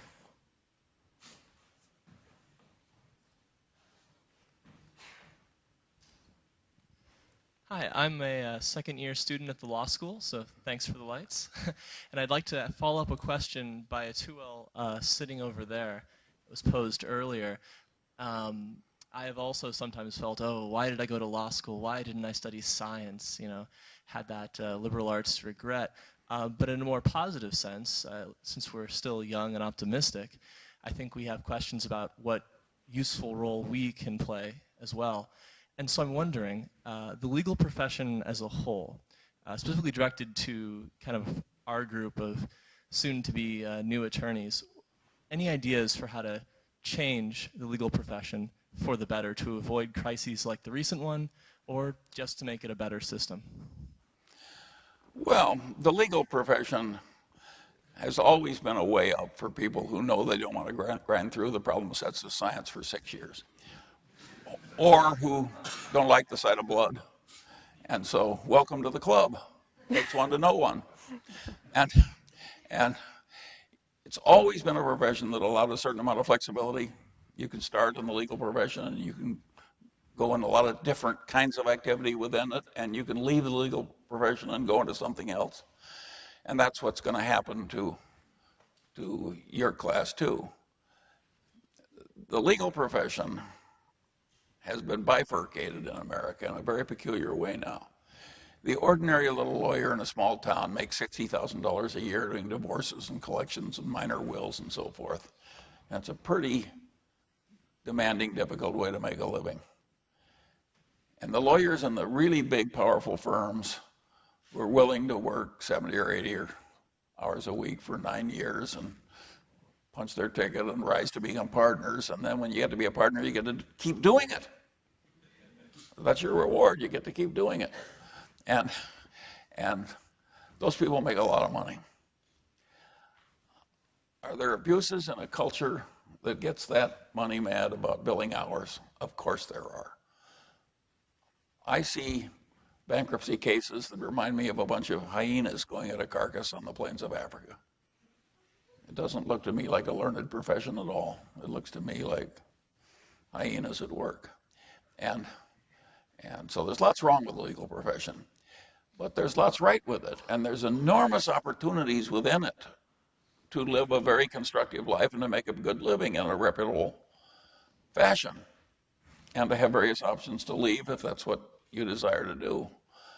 But of course there are abuses. I do not see a lot of abuses in the judiciary. I think we have an amazingly clean judiciary in America, and it's a blessing for us all. And every judge I ever knew behaved better on the bench than he did before. And they were usually pretty good people before. And so I think our legal system is really a pretty reputable system. I do think when you get into the part of the legal profession that's most closely intertwined with Wall Street, that you did get excesses and that were unpleasant. And, you know, Enron did not lack for enabling attorneys. And nor will a future Enron lack for enabling attorneys. And, but that's always been true too. But net, I think it's a very interesting career. I started in it myself. I was born into it. My father and grandfather were both in it. My grandfather was the only federal judge in his city for 37 years. And boy, was that an efficient system. He was the only judge. And people knew what Judge Munger would put up with and what he wouldn't. Just all kinds of things were not even presented to the court because they knew the answer already. And they didn't want to make points for being a horse's ass in front of Judge Munger because he's going to be there next year too. So, and now in Los Angeles you spin a wheel, and if you're lucky, if you have a wrong case, you'll get some nutcase who sympathizes with you. In Lincoln, Nebraska, you had no such chance. If you wanted to go to the federal court, it was Judge Munger, or you were in the wrong world. So I like that system, and I always like the systems where really good people get a lot of power and exercise it well. I like it when one guy makes all the orders for maintenance and domestic relation cases. He gets very good at it, and the lawyers know what they can't get by with. It's very efficient. I hate a world where everybody's just spending all these hours and hoping to God they get an ignorant judge or an ignorant jury. I think the idea of trying these big patent cases before juries is obscene. It's a dishonor to the civilization. And it's not a legitimate human activity. Basically, you don't want a system where people forum shop hoping to get an ignorant decider. You want a system that's different. And so you'll have a lot of things to fix if you get out into the legal profession. And even if you don't fix them, you can have a highly creditable life. Start thinking Abe Lincoln was a lawyer, John Adams was a lawyer. There's a lot of good models. Charlie? You know how many cases Abe Lincoln personally handled writing the pleadings? 5,000. He was an active practicing lawyer. Charlie, how would your career have been different if you went to business school instead of law school? Well, we don't get to live life on alternate career paths at the same time.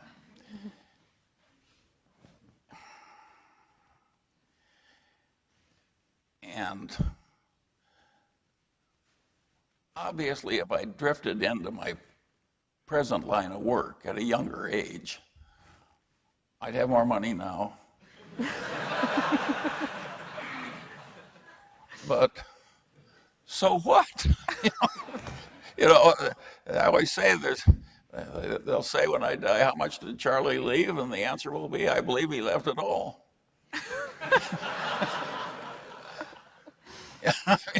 In the end, piling it up is not such a big deal when you have to part with it in the end. And so I do not regret. Generally, I don't think regret is a good, it's like envy and resentment, a lot of other things. It should be generally, I don't have a lot of regrets that I could have done it differently or that I had a failed marriage or, I don't second guess the past. I try and learn from the past in making decisions of the future, but I don't gnash my teeth. I expect that any human being is going to make a lot of dumb decisions. And I've certainly made a lot of dumb decisions in my life, but not as many as most people. We have time for one more question. How about right back here in the back? Hi, thanks for being here. I'm a dual master students between the business school and School of Natural Resources. And I have a question regarding rationality and behavior. You've talked a lot about it and also how systems are set up to encourage perverse, with perverse incentives. And if you could design a system, how would you take into consideration human nature so that it enables rationality? Well, I'm glad you saved that easy question for the last. Plato failed at this question, I mean, why can't some man well along in his 87th year describe a perfect civilization? It's a very interesting problem that our founders coped with and just how democratic you wanted the system. My favorite political system in terms of being adapted to its particular circumstances successfully is Singapore. I think Singapore is the single most successful governmental system that exists in the world. They've taken a small swamp from nowhere to a very creditable place. They're doing the Lord's work in a number of very important ways. I'm sorry they're bringing in derivatives trading. Even heaven makes mistakes. But that doesn't mean I want Singapore tomorrow in the United States, but I think Singapore's habit of stepping hard on things that will grow like cancer is the correct way to govern. And in America, we tend to wait till they're unfixable, and then we want to fix them. How well are you going to? If you won't attack a problem while it's solvable and wait till it's unfixable, you can argue that you're so damn foolish that you deserve the problem. And we have a system that is pretty irresponsible in many ways. And I think our central cities get to be the hardest ones to govern on average. And I think that's very awkward. And finally, they reach a tipping point where you get this, the better people leave. And then I don't think you can solve the problem in any normal way, certainly not for a civilization as large as previously existed there. Or if you solve it, it's 100 years in the future or 50 years in the future or something. But no, I can't. I don't think it's a pure democracy with a... I think our system has worked. Well, I should tell this story on myself. I come to the University of Michigan. I take political science. I'm an unusual kid. I don't mean I'm unusual looking or unusual dressing or something, but I unusually think often that I know better than the professor. This is not a social winner. And I take political science from a leftist but lovable political science professor. And everybody teaches the more people that vote, the better the systems will work. And having a contrarian streak, I'm not so damn sure that civilization doesn't work better when a lot of people don't vote. And so I write a paper. It couldn't have been more politically correct. I got an A. The University of Michigan not only does right in the hospital, it handles wise-ass kids pretty well. and so, anyway, I can't, if you want to study, you take Singapore. A terrible malaria problem. It's a swamp. He drains the swamps. He does not care if some little fish dies. No. He has a drug problem. He searches the world over for the right solution to the drug problem. He finds it in the United States. Isn't that an interesting thing? Imagine somebody in Singapore reading books and deciding the United States was the answer to Singapore's problem. He copied the military's drug policy. That anybody in Singapore will pee in a bottle instantly on demand, and if they flunk, they go immediately to a tough compulsory rehab. Away went the drug problem. Just time after time after time, he made these winning decisions. He wanted the place to be prosperous. He figured out who he wanted to come in, and he made the civilization very user-friendly to what he wanted to attract. And it worked. Then it's 70% Chinese and 30% Malay. And every Chinese thinks that the Chinese are superior to the Malays. And he thinks that's terribly counterproductive if anybody should ever say so. So he passes a law. You can't say if you're Chinese in Singapore that you think there's any superiority in the Chinese. I think that's a very sensible law for Singapore to have. But of course it has some infringement of free speech. But anyway, just time after time after time, he's done this thing. His approach to marriage was interesting. The average very successful man in the Asian culture marries an exceptionally good-looking woman who's somewhat dumber than he is. This is the system. Well, this guy was so smart that he was the second-ranked student in his high school. And the student that was 1/10 of a percentage point higher was female. So he didn't follow the Asian rule of hiring the beautiful woman with the big boobs, who's a little dumber than you are. He married this woman that was 1/10 of a point higher. And who is now the Prime Minister of Singapore? Their son. I mean, this is a very unusually successful man. It's a very unusually successful history. So while I can't answer your question, if you will make a study of the life and work of Lee Kuan Yew, you will find one of the most interesting and instructive political stories written in the history of mankind. This is better than Athens, this is an unbelievable history. And you will learn a lot that will be useful in your own life. So my answer to you is, don't ask Charlie Munger. Study the life and work of Lee Kuan Yew. You're going to be flabbergasted. All right, on that note, I'd like to, first of all, thank President Coleman for inviting us here and having all of us. Charlie, I'd like to thank you for your time and answering all these questions, and of course, everyone here today for staying with us. We really appreciate all of your time, and that's it. Thank you.